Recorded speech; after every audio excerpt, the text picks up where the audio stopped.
저는 학창 시절을 정말 어렵게 생활했었어요.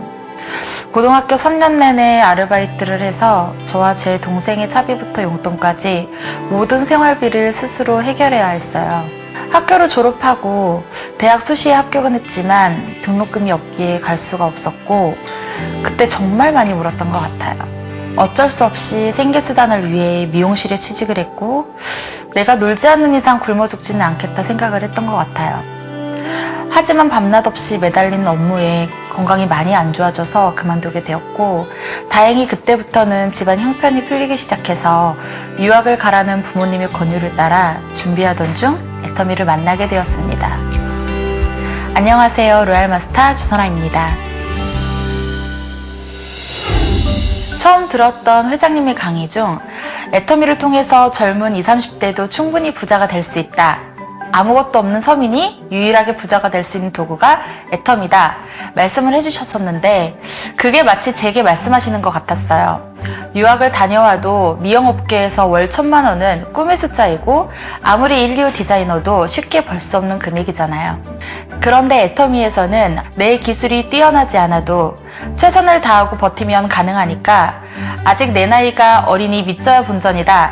2, 3년만 투자해보자 싶어 20살 7월 1일에 애터미를 시작했어요. 나이가 어려서 쉽게 그만둘 거다. 돈을 쉽게 벌려고 한다. 부모가 왜 안 말리냐는 등 주변 시선이 곱지 않았고 친구들도 무시를 많이 했어요. 하지만 그럴수록 내가 애터미를 꼭 해야 되는 이유에 대해서 더 생각하고 제 나름대로 성공자의 위치까지 가야겠다는 각오로 주변 시선이 어떠하든 꿋꿋하게 버텼어요. 20살이란 나이 동안 단 한 번도 누군가에게 들어본 적이 없었던 내 인생은 어떤 계획을 가지고 어떻게 살아야 된다라는 회장님의 강의가 내 인생에 대한 길라잡이 역할을 해주셨다고 생각해요. 첫 인생 시나리오를 적었을 땐 터무니없게 적었어요. 하지만 애터미를 하면서 점점 더 현실적으로 바뀌었고 달이 지나고 해가 지날수록 차분하고 정돈된 저만의 인생 시나리오를 갖게 되더라고요. 막연하게 이렇게 되었으면 좋겠다 하는 꿈을 계속 적다 보니 내가 진짜 원하는 삶이 무엇인지를 조금씩 알게 되었어요. 회장님이 강의 중 20대들이 부모의 재력이 아닌 본인의 재력으로 탈 수 있는 차는 많지 않다. 그런데 애터미는 부모의 재력이 아닌 나의 재력으로 탈 수 있을 것이다 라고 하셨어요. 그날부터 인터넷으로 저희 드림카를 찾아보기 시작해 목표를 잡았어요. 2013년 12월에 월 1,000만 원 소득이 딱 되고 나서 회장님을 뵈었는데 제가 꿈꿨던 드림카로 차를 바꿨냐고 물어보셨어요. 아직도 안 바꾸고 뭐 하냐고.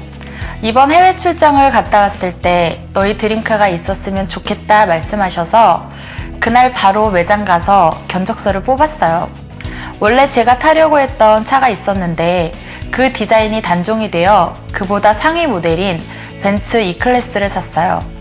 회장님이 더 놀라셨죠. 그 후에 3년 동안 친구들이 나오지 말라고 했던 동창회에 갔는데 애터미가 다른 회사랑 다르구나. 충분히 돈을 벌 수 있구나. 부정적이었던 친구들이 좋게 인식하기 시작했어요. 젊은 사람이 억소리 나는 차를 타고 다니니까 주변 사람들도 다르게 보기 시작했죠. 그래서 일의 성과가 더 늘어 차를 산 지 1년 만에 매출이 딱 2배가 되었어요. 집안의 경제 상황 때문에 어릴 적 왕따 아닌 왕따를 당했어요. 친구들이 전부 유복한 가정이라 마음만 먹으면 유학을 가고 하고 싶은 건 언제든 할 수 있었는데 그에 비해 저는 고등학교 3년 내내 알바만 했거든요. 사춘기 때라 그런지 친구들이 어디 놀러 간다 그러면 그게 정말 부러웠어요. 너는 어차피 못 가잖아 하고 대놓고 상처 주는 애들도 있었어요. 그래서 여행에 대한 갈망이 커서 애터미를 성공하면 세계 일주가 제일 하고 싶었어요. 애터미 시작하기 전에는 여권도 없었는데 여권은 발급을 받아야 쓸 일이 생긴다 라는 어머니 말씀에 바로 여권 사진을 찍고 발급 신청을 했어요. 그리고 6개월도 안 되었을 때 가족여행으로 코타키나발루를 가게 되었고 그 후로부터는 사업 스케줄로 해외 이곳저곳을 가게 되었어요. 지금은 제가 원할 때마다 마음 놓고 여행을 갈 수 있으니까 그 상처를 이제는 치유를 받는 것 같아요.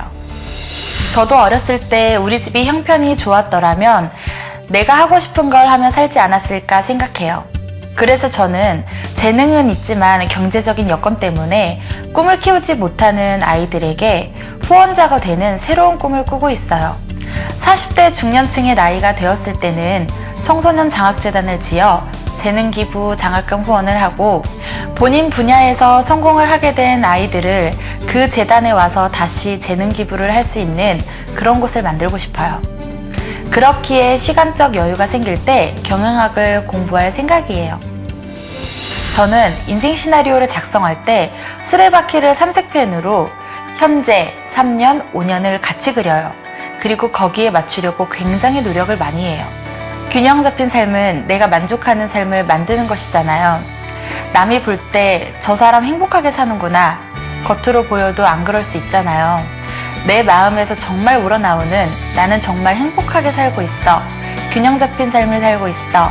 이게 중요한 것 같아요. 내가 애터미를 시작한 이유가 결국 내 행복, 내 꿈이라는 부분 때문에 시작을 했잖아요. 힘들 때 그걸 꺼내보고 그래, 내가 시작한 이유는 이거야. 내 꿈은 이거였지. 잊지 않았으면 좋겠어요. 여러분들도 내가 직접 그린 나에게 맞는 길라잡이를 잘 만들었으면 좋겠습니다.